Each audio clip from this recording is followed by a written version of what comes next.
আপনারা দেখেছেন কাবি খা টিআরের বস্তায় বস্তায় চাল বিভিন্ন বিএনপি লিডারদের বাসা থেকে উদ্ধার করা হয়েছে।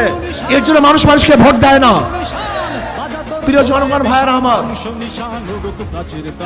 এখনো ক্ষমতায় যায় নাই বিএনপি, এখনো ক্ষমতায় যায় নাই।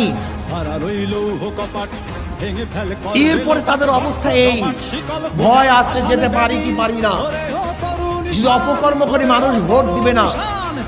এই ভয়ে ভয়ে যে কাজগুলি করতেছে, যখন ভয় থাকবে না, যখন ক্ষমতা চলে যাবে, এই দেশটার অবস্থাটা কি হবে বলেন তো? এখনো ক্ষমতা যেতে পারবে কি পারবে না, অপকর্ম করলে সেই ভয় আছে। তারপর এই কাজ যখন ক্ষমতা চলে যাবে, এই দেশটাকে নরকে পরিণত করবে, জাহান্নামে পরিণত করবে।